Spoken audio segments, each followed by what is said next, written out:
നമുക്കിന്ന് ഒരു plasma ball ഉണ്ടാക്കാൻ ശ്രമിക്കാം. ഞാൻ നിഷിൻ, ഇലക്ട്രോസ്കോപ്പിലേക്ക് സ്വാഗതം.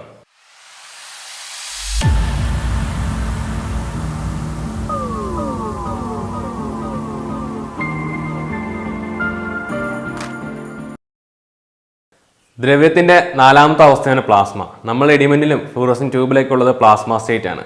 അതേസമയം ഒരു ഹൈ വോൾട്ടേജ് ഉപയോഗിച്ച് ഇനേർട്ട് ഗ്യാസുകളെ ഡിസ്ചാർജ് ചെയ്യിപ്പിച്ച് കഴിഞ്ഞാൽ നമുക്ക് ഭംഗിയുള്ള പ്ലാസ്മ സ്റ്റേറ്റ് കിട്ടും. അതാണ് നമുക്ക് പ്ലാസ്മ ബോളിൽ കിട്ടുന്നത്. ഇതിന് വേണ്ടത് ഒരു ഹൈ വോൾട്ടേജ് പവർ സോഴ്സും പിന്നെ ഒരു ഇൻകാൻഡസൻറ്റ് ബൾബുമാണ്. അപ്പോൾ എൻ്റെ ഒരു 16 കിലോ വോൾട്ടിൻ്റെ DC പവർ സോഴ്സും 12 കിലോ വോൾട്ടിൻ്റെ AC ട്രാൻസ്ഫോമറും ഉണ്ട്. ഇത് രണ്ടും വെച്ച് നമുക്ക് ട്രൈ ചെയ്ത് നോക്കാം. ഇതൊരു 200 വാട്ടിൻ്റെ ബൾബാണ്. ഇതിൻ്റെ 2 ടെർമിനൽ ഷോർട്ട് ചെയ്ത് വെച്ചിരിക്കുകയാണ്. ഇനി ഇതിലേക്ക് ഒരു വയർ നമുക്ക് സോൾഡർ ചെയ്ത് പിടിപ്പിക്കാം.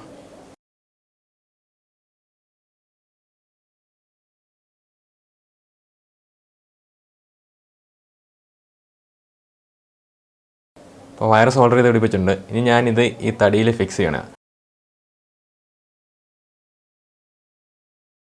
ആ തടിയിൽ 2 ഹോൾ ഇട്ടിട്ടുണ്ട്.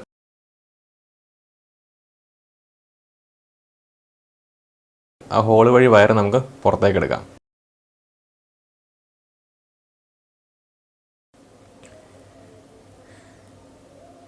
ഇനി ഈ വയറായിരിക്കും നമ്മൾ ഹൈ വോൾട്ടേജ് പവർ സോഴ്സിലേക്ക് കൊടുക്കുന്നത്. എൻ്റെ 200 വാട്ടിൻ്റെ ഒരു വലിയ ബൾബ് ഉണ്ടായിരുന്നു, പക്ഷേ അത് ഇടയ്ക്ക് വെച്ച് താഴെ പൊട്ടിപ്പോയി. അപ്പോൾ തൽക്കാലം എൻ്റെ 60 വാട്ടിൻ്റെ ഒരു ചെറിയ ബൾബുണ്ട്. നമുക്ക് തൽക്കാലം ഇത് വെച്ച് ട്രൈ ചെയ്യാം. പിന്നെ ആദ്യമേ നമുക്ക് 16 kilo volt DC power source connect ചെയ്ത് നോക്കാം. പക്ഷേ DC പവർ സോഴ്സ് വെച്ചിട്ട് പ്ലാസ്മ ബോൾ കിട്ടാൻ സാധ്യത തീരെ കുറവാണ്. എങ്കിലും ട്രൈ ചെയ്ത് നോക്കാം. അത് ഞാൻ ഈ ഹൈ വോൾട്ടേജ് ഔട്ട്പുട്ട് മാത്രമേ കൊടുത്തിട്ടുണ്ടായിരുന്നുള്ളൂ. അപ്പോൾ പക്ഷേ ഒന്നും പ്രത്യേകിച്ച് കിട്ടിയില്ല. അപ്പോൾ ഞാൻ ഇതിൻ്റെ പുറത്തോടെ ഒരു കോപ്പർ വയറിൻ്റെ ഒരു മെഷ് ഉണ്ടാക്കിയിട്ട് അത് ഗ്രൗണ്ടിലേക്ക് കണക്ട് ചെയ്തേക്കുവാണ്. ഇനി നമുക്കൊന്ന് ഓൺ ചെയ്ത് നോക്കാം.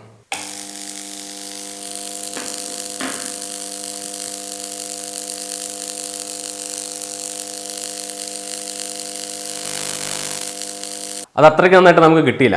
അതുകൊണ്ട് തന്നെ 12 കിലോ വോൾട്ട് AC നമുക്ക് ഉപയോഗിച്ച് നോക്കാം DC പവർ സോഴ്സിന് പകരം.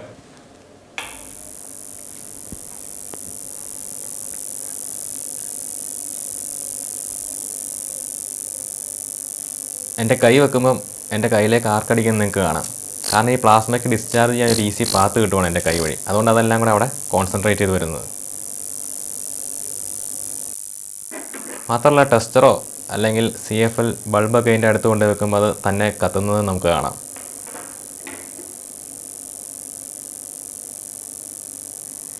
മാഗ്നറ്റിക് ഫീൽഡിന് പ്ലാസ്മയെ ഇൻഫ്ലുവൻസ് ചെയ്യാൻ കഴിയും. അതുകൊണ്ടൊരു കാന്തം അടുത്ത് കൊണ്ട് വെച്ചാലും അത് കാന്തത്തിലേക്ക് ആകർഷിച്ചു വരും.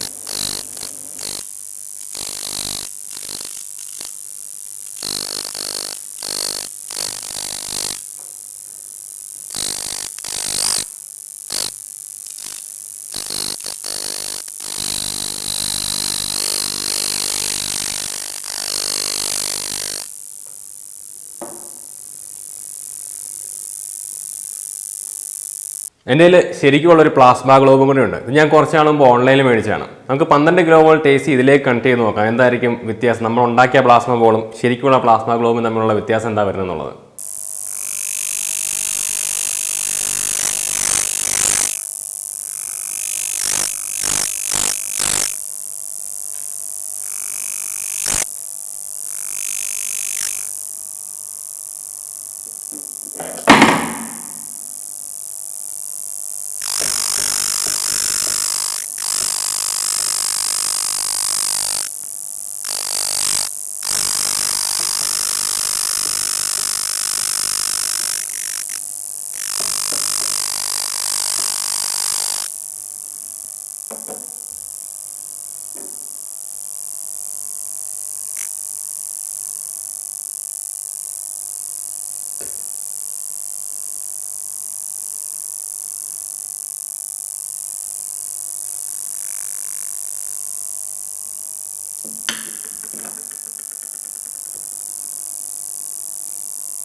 ശരിക്കുമുള്ള പ്ലാസ്മ ഗ്ലോബും നമ്മൾ ഉണ്ടാക്കിയ പ്ലാസ്മ ബോളും തമ്മിൽ നല്ല വ്യത്യാസം ഉണ്ടായിരുന്നു. അതിന് കാരണം എന്ന് പറയുന്നത് നമ്മുടെ പ്ലാസ്മ ഗ്ലോബ് ശരിക്കും ഒരു പെർഫെക്റ്റ് സ്പിയർ ആണ്. അതുപോലെ തന്നെ അതിനകത്ത് ഫില്ലിരിക്കുന്ന ഗ്യാസ് കൂടുതലും നിയോൺ ആണ്. മാത്രമല്ല കുറച്ച് സിനോണും ആർഗണും ഒക്കെ കാണും. പക്ഷേ നമ്മളുടെ ഇൻകാൻഡസൻറ്റ് ബൾബ് അത് ശരിക്കും ഒരു പെർഫെക്റ്റ് സ്പിയർ അല്ല. മാത്രമല്ല അതിനകത്ത് ഫില്ലിരിക്കുന്ന ഗ്യാസ് കൂടുതലും ആർഗൺ ആണ്. പിന്നെ ഇന്നർ ഇലക്ട്രോഡ്, പ്ലാസ്മ ഗ്ലോബിൻ്റെ ഇന്നർ ഇലക്ട്രോഡിന് ഷാർപ്പ് അഡ്ജസ് ഒന്നും ഉണ്ടാവില്ല. അതേസമയം നമ്മളുടെ ഇൻകാൻഡസെന്റ് ബൾബിന് ഷാർപ്പ് അഡ്ജസ് ഉണ്ട്. അതുകൊണ്ട് രണ്ടും തമ്മിൽ നല്ല വ്യത്യാസമുണ്ട്. പിന്നെ നിങ്ങൾക്ക് ഈ വീഡിയോ ഇഷ്ടപ്പെട്ടെങ്കിൽ ചാനൽ സബ്സ്ക്രൈബ് ചെയ്യാൻ മറക്കരുത്. കൂടാതെ നോട്ടിഫിക്കേഷനായിട്ട് ബെൽ ഐക്കണിൽ ക്ലിക്ക് ചെയ്യുക.